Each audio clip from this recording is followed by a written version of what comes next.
consensus is to start. The next speaker is Tandy Warnow from the University of Texas. Okay, so actually this talk originally had a different title, and I think the title was just, I did turn it on. Can you all hear me? Okay. The talk had originally a different title. The title was something like Designing Algorithms for Large-Scale Phylogenetic Analysis, and there's actually a tie between the two titles, and so I'm going to be describing this as though it were just a math CS kind of talk, but actually is about how to do large-scale analysis. So this is an example of a phylogeny, but I have to say that Pete gave such an excellent talk that there's so much that I don't have to say in this talk, and that's great. So this is just an example of a phylogeny. I've certainly had my doubts. Well, certainly, well, maybe we could have replaced. Yeah. Okay, so I'm glad to see that everyone's paying attention to the quality of the American political situation. Good. Okay. There's also phylogenies in languages. So you could also put together a history of how languages evolved. And it's actually a lot of the same issues that come up in reconstructing biological evolution come up in reconstructing linguistic evolution. And this is just a proposed Indo-European tree. And it's not necessarily right, but it's an example of what one might propose as a history of the Indo-European languages. And so there are computational problems involved in both kinds of endeavors, whether it's reconstructing histories in biology or histories in languages. And they have a lot of similarities. And what I'm going to show you today is the surprising connection between reconstructing evolution, whether it's from DNA or linguistic data, and triangulated graphs. So triangulated graphs, this is a graph, so you know it's vertices and edges and all that sort of stuff. In this case, it's vertex colored. And you can ignore the coloring for the moment, but the point is that this graph has no simple induced cycles of size 4 or more. So of course there are cycles. You can start here and go around, and that's a cycle, but it has chords. That is to say, it has edges that go between vertices in the cycle. So this is a chord in that cycle. So the largest induced simple cycle is a size 3. So there are graphs that are triangulated and there are graphs that are not triangulated. But a triangulated graph is one which has this property, okay? So triangulated graphs are actually very special. They have a lot of problems that are normally NP hard become polynomial time. And you can do a lot of interesting theory with them, and you can do a lot of interesting algorithms. So for example, you can solve maximum clique inside a triangulated graph, and you can do that in polynomial time. This is normally an NP-hard problem. So the max clique problem is, given a graph, find the largest subset of vertices that are all pairwise adjacent. That's generally NP-hard. In triangulated graphs, it's polynomial. So lots of nice theory about triangulated graphs. Lots of things become polynomial time that are normally NP-hard. And there's a connection between triangulated graphs and phylogenies that keeps reappearing. And in fact, a big part of my dissertation was about triangulated graphs. And that's actually how I first met Mike Steele, because he was getting the results that I was seeking. So that's how we first met. Okay, so this talk is about the connection between triangulated graphs and phylogeny estimation. And I'm going to show you 3 applications of triangulated graphs to phylogeny estimation. The first one has to do with reconstructing phylogenies in historical linguistics. The second one has to do with improving the theoretical performance with respect to how much data a distance-based method needs to get the true tree. So improving the theoretical performance and the empirical performance. And empirical, I would mean in simulation. And this is where I'm going to take advantage of so much of what Pete talked about, because he talked about models and he talked about performance on models. And I'm going to not have to say as much because of his wonderful introduction. And then the third part is, most of the time what people really want to do is solve hard optimization problems. They want to solve either maximum likelihood or maximum parsimony. And it turns out that triangulated graphs are very useful there for designing heuristics that are fast. So triangulated graphs just keep showing up over and over again. And they show up in different ways, not exactly the same way each time. So first part is using triangulated graphs for historical linguistics. So this is the first term that's useful to make sure everyone knows. It's called homoplasy. Homoplazy is basically a character that is evolving in such a way that some state reappears. And either it's appearing through parallel evolution or through back mutation, but that's homoplazy. So for example, in this first tree, this is a character that's evolved from the root down to the leaves without any homoplazy. And the way that you know that there's no homoplazy is you can trace the evolution and you can see that the character state 1 appeared exactly once. It arose exactly once. And once it came up, it didn't disappear. So this is the edge on which 0 changes to 1, and 0 doesn't change to 1 again. And 1 doesn't go back to 0. So there's no homoplazy on that leftmost tree, but there's homoplazy here and there's homoplazy here. So here you have 0 going to 1 and then back to 0. So that is a back mutation. Here you have 0 going to 1 here and 0 going to 1 here, so that's parallel evolution. Okay? So when neither of those happens, it's homoplazy-free. So the idea of homoplazy-free evolution is very appealing because when you have homoplazy-free evolution, there's so much signal in your data. You know, you can really try to get a very accurate phylogeny. Now, under what conditions can you hope to get homoplazy-free evolution? It's not clear. In biology, what you might look for it in certain kinds of morphological characters. You might look for it in these characters that are based upon rare genomic changes, but in general, you're not going to find it from the usual kind of data. On the other hand, it does seem to show up in linguistics, and that's an interesting thing. Okay, so a perfect phylogeny, that's a technical term. It all means that you have a certain set of characters defined on a set of species, and what you observe is that there is some tree that's called the perfect phylogeny on which every single one of those characters evolves without any homoplazy. So that means that you have all the characters are compatible on the tree, and that tree it has this very nice property. So it's called a perfect phylogeny, no homoplazy. In that case, each character state will occupy a subtree of the tree. Okay, it's a technical term. It's not a term of appreciation. Okay, it's just it's a mathematical statement. So let's take some examples. Here are 2 different data sets, each on species A through D. The first one will have a perfect phylogeny. The second one will not. And I'm going to show you that the first one has one, but I'm not going to show you that the second one doesn't right away. So let's just look at this first one. This is the first one. Okay? So these are the 4 sequences with 2 characters, and here is a phylogeny on them. Now, how would we know that that is actually a perfect phylogeny? We'd actually have to put down sequences at the internal nodes and then check that each character state evolves without any homoplazy, or that each character state occupies a subtree. And so we have to label the internal nodes, and those are the 2 nodes, and that's how we label them, and then you can just check. So for example, for this first character, there are 0s and 1s. And so the 0s are A, B, and E, and the 1s are C, D, and F. So A, B, and E would get 0, C, D, and F would get 1. And you have that nice property. The 0 to 1 change is only once. And you can check the other character as well. Okay, the perfect phylogeny problem is a computational problem. It simply says, I give you a set of species defined by a set of characters. Does a perfect phylogeny exist? That's just a yes-no question, the traditional kind of computer science question. Does one exist? You know, and if it does, it would be nice to see it. But it's just a yes-no question. And this actually turns out to be an NP-hard problem. So it's an NP-hard problem, which means that, in general, you're not going to be able to solve this exactly unless some surprising thing turns out to be true, that P equals NP. No one believes that P equals NP. So the general assumption is that no NP-hard problem can be solved in polynomial time. Okay, so that means when you try to solve this problem, either you're going to have an easy case, and you might be able to solve it exactly, or you're going to have to resort to a heuristic that might not work, or you'll have to run something that has a running time that's exponential in some parameter.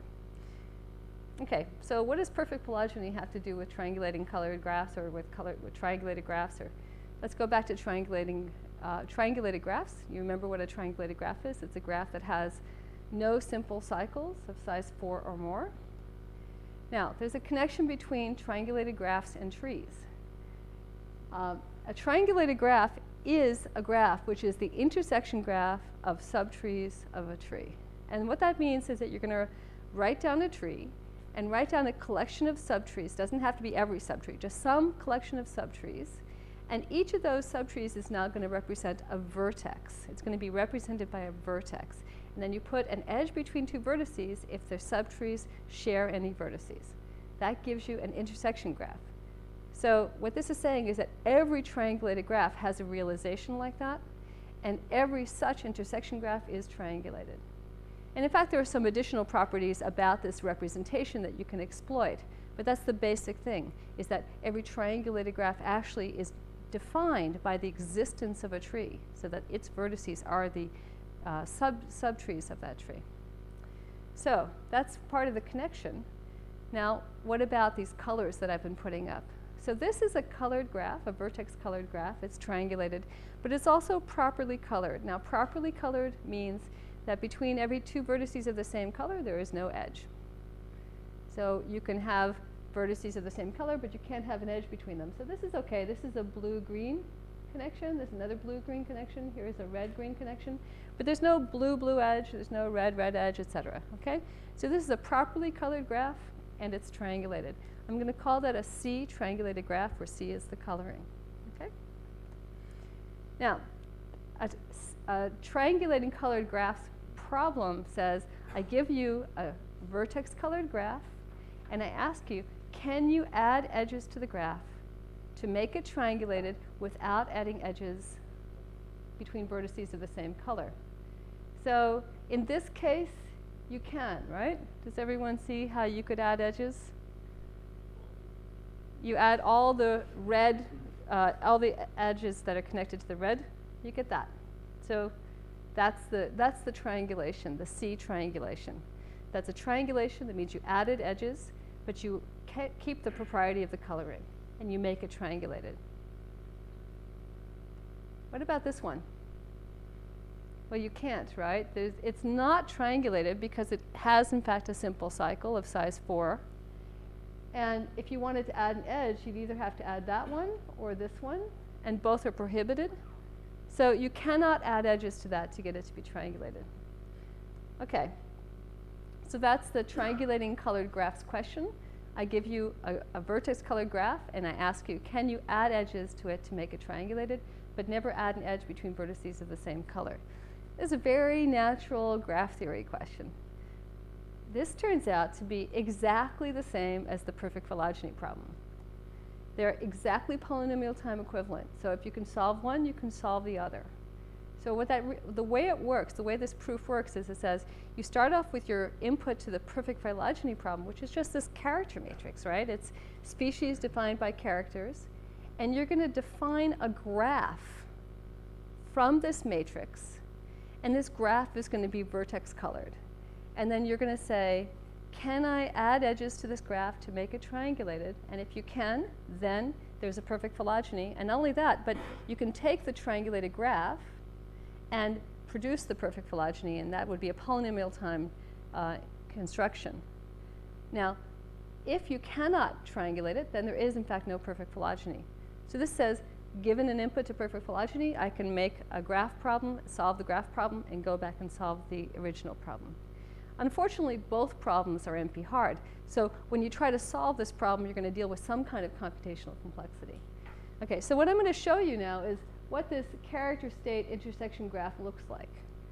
So that how does it work to go from the input to perfect phylogeny to the graph theory question? So what you do is, this is your input to perfect phylogeny, and this is going to be the graph you get.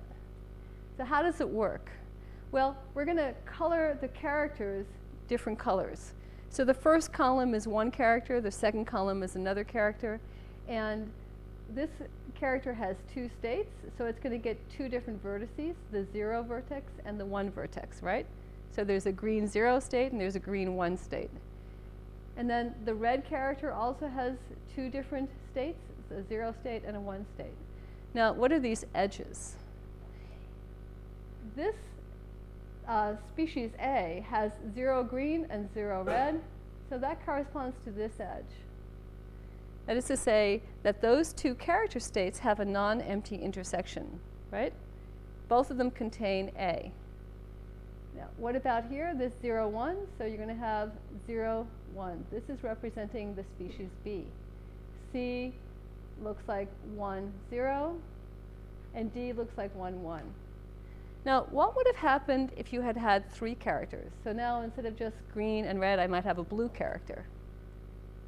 Each species would be in 3 different character states, and so each species would give you a 3-clique. Okay? Now, you can see that this construction makes for a properly colored graph, right? Because you never have any species that has 2 different states for the same character. So you never get an edge between 2 vertices of the same color. So that's the definition of the character state intersection graph. And you can see from here, since we have 2 different characters, we have a 2-colored graph. Now, by the theorem, this has a perfect phylogeny if and only if this can be triangulated without adding edges of the same, between vertices of the same color. So can you triangulate it? No, because it already is cyclic, it only has 2 colors, and therefore you cannot get a perfect phylogeny. So that's how the construction works. And just to start with, suppose I tell you I want to solve perfect phylogeny, but I'm only going to be working with 2 characters. What would be the computational complexity of answering that problem? Well, the construction of the character state intersection graph, that's straightforward, right? You can do that in polynomial time. And so you get a graph which has 2 colors. And if you look at it, you can see that you could solve the 2-colored problem really easily. Like, when can a 2-colored graph be triangulated?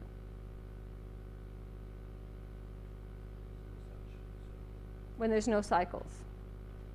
If the graph has any cycles, you can't triangulate it. If the graph has no cycles, then it's already triangulated.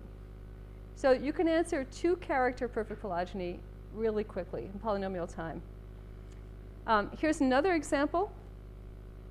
You start off with this matrix, which has 4 species, 3 characters. We're going to get this graph.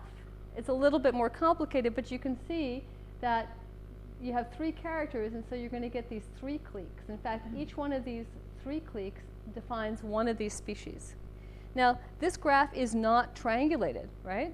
It has a 4 cycle right here. Can you triangulate it? Can you add any edges to make it triangulated without adding edges between vertices of the same color? Yes. So this one, right? And once you add that edge, in fact, you have a triangulated graph, and you actually take all of the 3 cliques, and that's going to give you, each 3 clique in that graph is going to give you a species, or that is to say, a node that's going to go into your tree, and then you can get your tree. So you get that, and you get your tree. So here's some special cases that can be solved. So binary characters, that is to say, you can have any number of characters, but they all have only 2 states. You can solve that, in fact, in linear time. That was a result by Dan Gusfield a long time ago. Are states, so if you fix the number of states, the maximum number of states of any character, you can solve it in polynomial time, but the running time is actually exponential in R. 2 characters we already talked about. You get a 2-colored graph, so that's actually really straightforward, polynomial time. As a nice graph theory version, if you only have k characters, when you do this construction of the graph, the character state intersection graph, you get something that if you can triangulate it, you get a triangulation with bounded tree width. And so bounded tree width, you get all sorts of nice algorithms. So that's another version that you can solve in polynomial time. So the problem is NP hard, but you can solve various cases in polynomial time. So what does this have to do with solving anything in practice? Phylogenies of languages, these are interesting largely because although the characteristics on which you're going to do a phylogenetic analysis in linguistics are a bit different from what you get in biology, they're different in such a way that you have an unbounded number of states. So every time a character is evolving, in general, it can produce a new character state that you haven't seen before. Very little homoplasy. I mean, relatively little compared to biological data. And much of the homoplasy you can detect. And so you can actually work with characters that have vanishingly small amounts of homoplasy. And in that case, you're very close to getting a perfect phylogeny. And so something called maximum compatibility can be used to try to construct a good phylogenetic estimate. And that's what we got when we were doing this. This is based upon an analysis of the data that was itself based upon one of the algorithms for perfect phylogeny. So this is not a perfect phylogeny for the data, but it's very close. So that's an example of where these algorithms that are based upon triangulated graphs come into an analysis, and you actually get Tokarian. Well, Tokarian, Elizabeth can tell you all about Tokarian. So Elizabeth has been studying Tokarian and Tokarian music and It's a language that was developed in the 69th century. It's now in northwestern, the area where it was present-day northwestern China. Okay, so this is an example of how this can work. Okay, part 2 is going into the biological realm now. So I'm going to show you 2 applications of triangulated graphs. One is to get a nice theoretical result that relates to distance-based reconstruction methods, like neighbor joining. And the other is to how to speed up heuristics for NP-hard optimization problems. So this is just an example of what you might be looking at when you look at DNA. Now, this is where I get to say that Pete's already told you a lot about models. So this is talking about a sequence, like in this case a DNA sequence evolving over time, where you have speciation events and you have accumulated mutations. And you can model this as a stochastic process, and you can talk about the estimation of trees under models of evolution. And one of the things that people do a lot of is they do simulations. And when they do a simulation, they can say how much error is there in the estimation, how is this method guaranteed to reconstruct the correct tree given infinitely long sequences, and also at what rate, in other words, at what sequence length will you get the correct tree with high probability? These are all the kinds of things that you can ask about performance of methods under models of sequence evolution. Now, phylogeny estimation methods for biology tend to fall in 3 classes. The first are the heuristics for the hard optimization problems, like maximum likelihood and maximum parsimony. And there the issue is you can get stuck in a local optimum. So this is an example where you're scoring trees with respect to the total amount of change on the tree. And so if you want to minimize the total amount of change, that's the parsimony problem. Parsimony is an NP-hard problem. Maximum likelihood, you would be trying to maximize the probability, but this is just a graph of minimization. So you're trying to minimize the total length of the tree, and you can get into a local optima where every nearby tree, that is every tree you can get to through one of these changes in the tree topology, has a worse score. And you can get stuck there, and you really want to get down to this global min, but you're stuck at this local min. Of course, this local min is even worse, right? But the idea is to get from your local optima to a global optima, and how do you do that? That's an algorithmic challenge. So there's also polynomial time methods, of which almost all are based upon estimating distances. And of these, there are a bunch of methods, of which neighbor joining is one of the best. And finally, there are Bayesian methods that operate by doing a kind of random walk through model tree space. But we're going to be focusing on the first 2 classes, that is to say heuristics for hard optimization problems, and then the polynomial time distance-based reconstruction methods. So how do you evaluate the performance of a phylogeny reconstruction method? There are a number of ways you can do it, but basically there's 2 fundamental approaches. One is you can just say how accurate is the reconstruction of the tree. So you get the true tree is generating the data, and you're estimating the tree, and you can say how different are these 2 trees. So when Pete was showing you the simulations that he did, he was looking at 4 taxon trees. With 4 taxon trees, they're either accurate or inaccurate, and there's no sort of measure of degree of accuracy except for the percentage of time that it's accurate. But when you have more taxa, you can look at the fraction of the tree that you got correct. So you can talk about relative accuracy, 60% of the tree is correct, 80% of the tree is correct, et cetera. So you can talk about how accurate this is in simulation. On real data, the basic thing you can do is just talk about the scores you get. You can talk about maximum likelihood scores or maximum parsimony scores. You can evaluate methods with respect to their performance on real data in that way. So distance-based methods. If you have a model of evolution, whatever it is, that model typically will give you a technique for estimating distances. So what does this mean? The true tree is generating data, and then your reconstruction method, the first thing it does is it uses the assumptions of the model to estimate pairwise distances. So these pairwise distances actually are supposed to be things that are realized by the true tree. That is to say, they are the expected number of changes on every leaf-to-leaf path in the tree. So the distance between S1 and S3 would be the sum of the branch lengths between them. So these branch lengths mean the expected number of changes of a random site on that edge. So if you use the assumptions of the model, you can take your data and you can try to estimate that matrix of pairwise distances. So what's shown here is what happens if you get perfect estimation. So from these sequences, you get this matrix, and if you look, this matrix exactly equals path distances in that tree. Now, you never get perfect estimation. This is just a cartoon. So in general, what you're going to get is that as the sequences get longer and longer and longer, the matrix that you're estimating is getting closer and closer to this. But at each point, it has some noise, okay? So it's a bit of a perturbation of that matrix. So then, from that noisy version of that matrix, you're going to apply a method that takes matrices and maps them to trees. And when this matrix is absolutely perfectly equal to what it's supposed to be, you can get the correct tree back, and you can get it in polynomial time. That's not obvious, okay? It's not obvious that given this matrix, you can get this tree. But in fact, you can. And anyone who wants to know how to do it, just ask a bunch of us afterwards.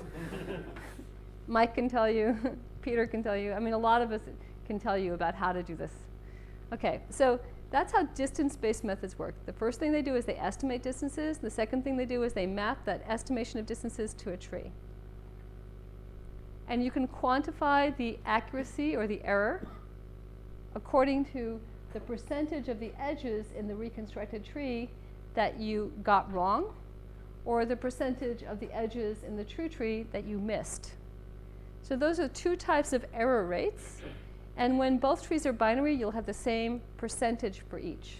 Okay? So this is an example where this tree has a 50% error rate. And if you want to look at this, each edge defines a bipartition of the leaves. And then you can compare the bipartitions in the two trees and see which ones match and which ones don't match. By the way, this talk is on my webpage. You can download it. You have complete access to it.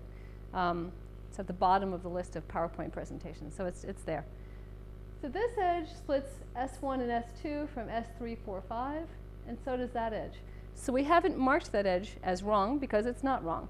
On the other hand, this edge splits S3, S5 from the others, and there's no edge there that does that, okay? So we mark it as wrong, okay? So that's how you get error rates. So remember I said distance-based methods, they estimate distances using the model, and then they map those distance matrices to trees. Here's how we quantify error. Neighbor joining is one of the best such distance methods. It's guaranteed to be statistically consistent. So as the sequence length goes to infinity, you'll get a better and better estimate of the tree, eventually getting the true tree. But this is a simulation study that we did that shows how much error you can get in an estimation. So what we're doing here is we're taking trees from random tree topologies with branch lengths drawn from a distribution, and the distribution is fixed on the branch lengths. So as we take bigger and bigger trees, that maximum distance is increasing. So what's happening here is on the x-axis we have the number of taxa of the trees, and on the y-axis we have the error rate, and granted the error rate is at most 1, right? At 1 you have 100% of the edges wrong. So you'd like these numbers to be small. We simulate evolution with sequences fixed to 1,000 sites. And as we take bigger and bigger trees, we're getting more and more error. So this error rate is just increasing. So this is at 50 taxa, and it's about 6%. At 100 taxa, you're more like 10. At 200 taxa, you're up to about 15, but here you're at 20%. It's just climbing. Okay. A natural hypothesis about this is that there's so much evolution going on that there's a lot of homoplasy. And when you have a lot of homoplasy, a lot of back and forth evolution, a lot of parallel evolution, you just can't reconstruct the tree correctly. So that any method would have a problem with this kind of analysis. Neighbor joining has a high error rate, but probably every method would have a high error rate. That's a hypothesis, but neighbor joining is having a problem. So what can we say about neighbor joining from a theoretical perspective? Well, neighbor joining sequence length requirement is, in fact, exponential. So years ago, Kevin Addison proved that the sequence length that sufficed to prove neighbor joining accurate with high probability was exponential in the maximum evolutionary distance, evolutionary model distance, that is to say, the true evolutionary distance. More recently, there was a result that in fact will be presented here in the last week of this program that shows that that's also a lower bound on the sequence length requirement. So what you have is a lower bound and upper bound that is exponential for the sequence length that suffices for accuracy and that is necessary for accuracy for neighbor joining. That's a problem. Exponential in that maximum distance is a problem, okay? Because that's a big number. So what we did is we designed a technique for improving the accuracy of neighbor joining. So if you remember, neighbor joining has a problem with big evolutionary distances. So what if you could just erase some of the entries in your matrix, all the big ones, and see if neighbor joining could make do with what was left? You know? Then maybe, since neighbor joining has a problem with big evolutionary distances, it would do better. So this is basically the idea that we're designing what we call a discovering method, which is a kind of divide and conquer that's supposed to improve the accuracy of the reconstruction method. So we're keeping the reconstruction method around, but we're going to be applying it to subproblems where it does well. So what does that look like? On the simplest level, it's a kind of divide and conquer. You take a data set, you divide into subsets that are overlapping. This is a case where we divide it into 3 subsets. You analyze each subset independently, you get trees. You merge the trees together. And then if this tree isn't binary, you might try to make a binary refinement of it somehow. So when you're doing neighbor joining, what you'd like to do is have the maximum distance in any one of these subproblems be small, right? Because it has a problem with the maximum distance. This is an example where we divide it into 3 subproblems, but maybe we want to divide it into a lot more subproblems, each of which has a small diameter. So how do we do that? Well, we use triangulated graphs. Triangulated graphs, came into play here in a very nice and natural way.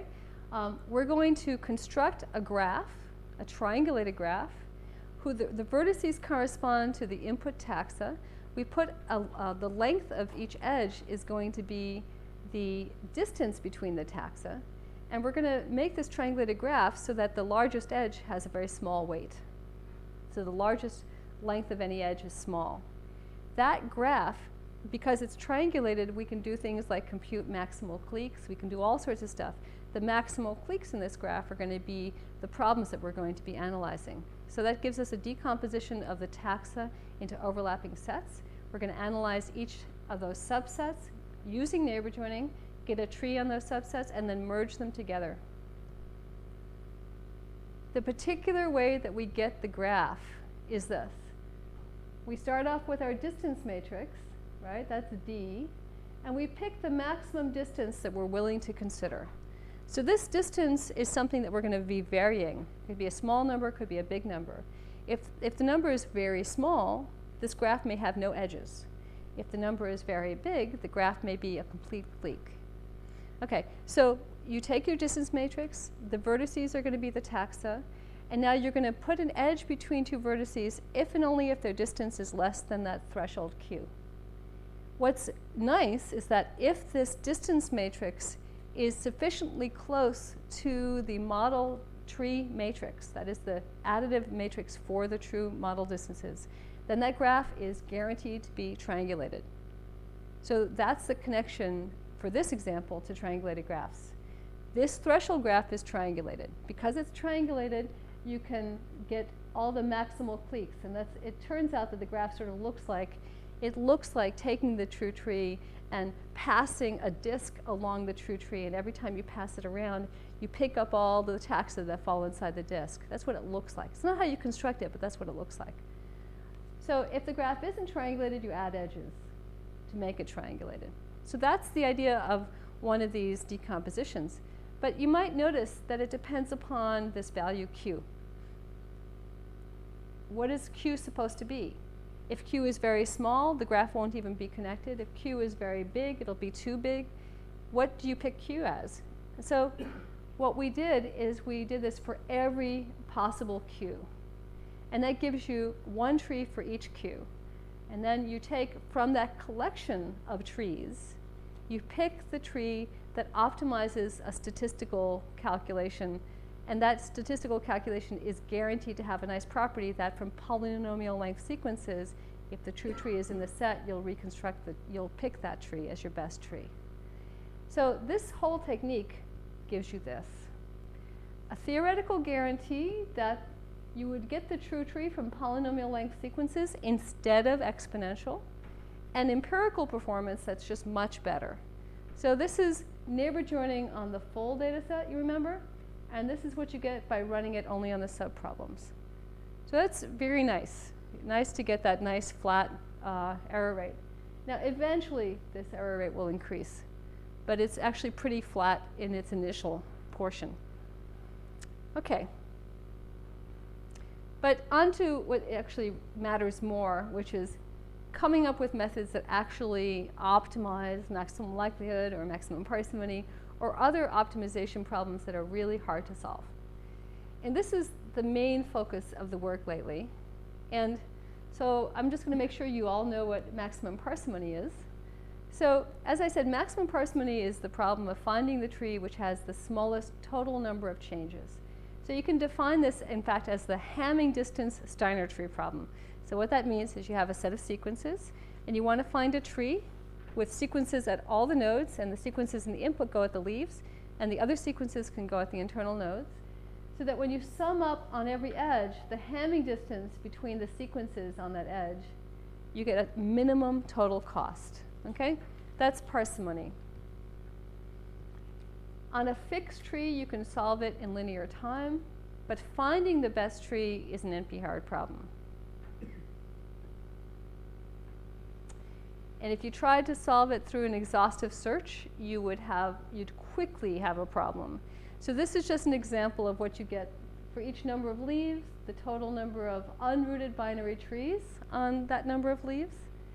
And so if you did an exhaustive search, for example, on 1,000 taxa, even if each tree could be scored in a thousandth of a second, it would take you many millennia. Okay? Almost 3,000 millennia. That's a lot of time. So, and then, okay, so you might say, well, no one needs to look at 1,000 taxon trees. But in fact, many people are looking at data sets of that size. And so it is actually important to be able to work with things that are, in the range of several hundred to several thousand. Exhaustive search techniques will not work. So this is a cartoon of how a standard heuristic search operates. You get some initial tree that could be a greedy maximum parsimony tree, it could be a neighbor joining tree, just some initial tree. And whether you're doing maximum likelihood or maximum parsimony, the general technique is you do some kind of hill climbing, finding better and better trees in some greedy way. And then you get to a local optimum, and then you use some kind of randomness to get out of your local optima.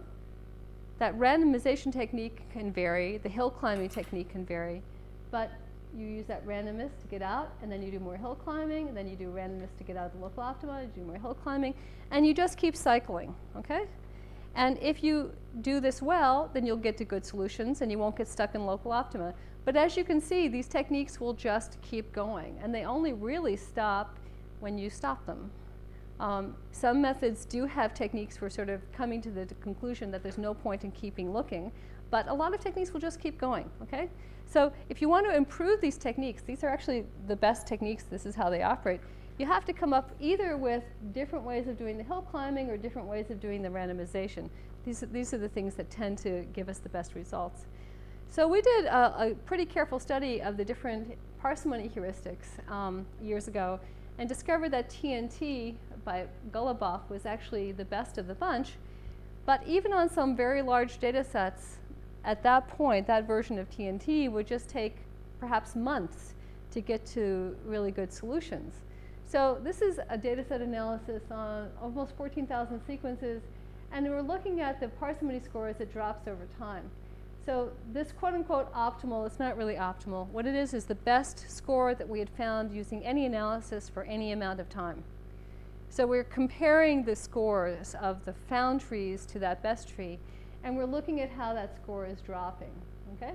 Now, as it turns out, it would take TNT several months to get there. So that's a problem. Even the best software at that time was not doing well enough. Same thing is basically true about maximum likelihood. It's not specific to parsimony. Large data sets can be a problem. So here's another example where triangulated graphs come in. What we found was a new technique to get out of local optima. So when you get to your current local optima, you can create a triangulated graph on the basis of that current local optima. The triangulated graph will give you a decomposition into subproblems. You can analyze each subproblem independently, put them together, and get a new tree, and that's your way of getting out of local optima. So the particular one we looked at is called the short subtree graph. You can get it in linear time. You get small subproblems. You can apply it recursively. You can use it iteratively. Every time the local optima changes, you get a different decomposition. So it's something you can use over and over again. And so we just take the same basic structure where we're doing this hill climbing and randomization to get out of hill climbing, out of the local optima, and this is what we got. So this is TNT on subproblems, and this is TNT just by itself, and a much faster sort of convergence to the best solutions. So this is also implemented for maximum likelihood, and it's available through our software portal. So the summary is that NP-hard optimization problems come up all the time in phylogeny reconstruction. And you have to design good heuristics or figure out ways of solving these hard optimization problems exactly through some kind of fixed parameter approach. And often you really need very accurate solutions. You don't necessarily need exactly correct solutions, but you have to look at how much error is introduced through a suboptimal solution, because after all, what you're trying to get is something structural. The mathematical score, the parsimony score, the likelihood score is not really the issue. What matters is the tree that you're getting back or the parameter estimations that you are concerned with. But what's really nice for those of us from the sort of math, computer science world is that there's very pretty mathematics in this. And there's very interesting algorithmic challenges that have nice graph theoretic formulations. So it's not like you're only dealing with something kind of messy. You're actually dealing with something that's messy and beautiful. So, and in its clean forms is very nice. So then I will just thank the organizers for inviting me. This has been great. And thank the Institute and the various people I've worked with and the funding. Thank you.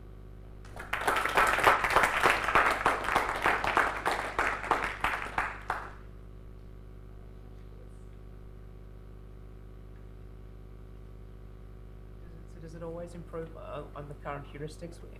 I mean, you showed the decrease in time. What about the accuracy?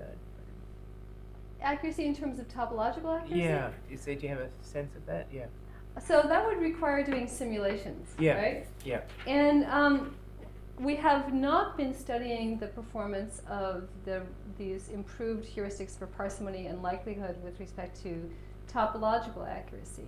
On the other hand, we have looked at a related question, which is how far apart are the trees that you return? So, you know, this tree and this tree, you know, that you're getting at those points in time, how far apart are those trees topologically? And that gives you some estimate of the accuracy, because what you're looking at is, you know, if you were to run this forever, you know, eventually get to the quote-unquote optimal solutions, which are not necessarily truth, Yeah. right? But, you know, the distance between the trees you get from suboptimal to better with respect to the score, And that's actually why we saw that you need to get down to about here, because in this region you can have almost 10% topological distance. So we're really we're looking at trying to get a good enough score with respect to parsimony or likelihood so that the trees are close topologically. So that's basically my answer. But the real question comes down to, if you solve maximum likelihood well, how much of an impact does it make on the topology estimation? If you solve maximum parsimony well, how much impact does it make on the topology estimation? And our objective here was just to say, you know, if you get a suboptimal solution to your optimization problem, you're going to introduce more topological error than you might be comfortable with. Which is not to say you're getting the truth by solving it optimally. Yeah. But you know, if you believe that this is a good optimization problem, you need to get as close as you can to the optimal solutions there. I mean, it's impressive that with a neighbor joining you can reduce the number of false edges quite considerably. Yeah. Still, I wondered originally when I heard you talking about that, whether this is a fair measure, the number of correct edges. Because this is very strict. If you have just one, everything is correct, but you just take one species and it's misclassified. Maybe the biologist just gave you the wrong sequence and still insists that it still must be one of the dogs and not one of the That's a really birds. Or what we had, for instance, there was a three-letter acronym. People love three-letter acronyms. And it was interpreted as a three-letter acronym of a dog, and always appeared among the birds, but it was a three-letter acronym of a bird. So all these things show up, but this would make an enormous difference. Almost every edge would be wrong. Yes. And still it's only one little change. Right. So the general phenomenon you're talking about is very important, and for the rest of the audience, to some extent that has to do with rogue taxa. When you have a taxon that could attach almost randomly inside the tree, every two trees that you're going to get could be exactly the same on the remaining taxa, but be different with respect to this rogue taxon.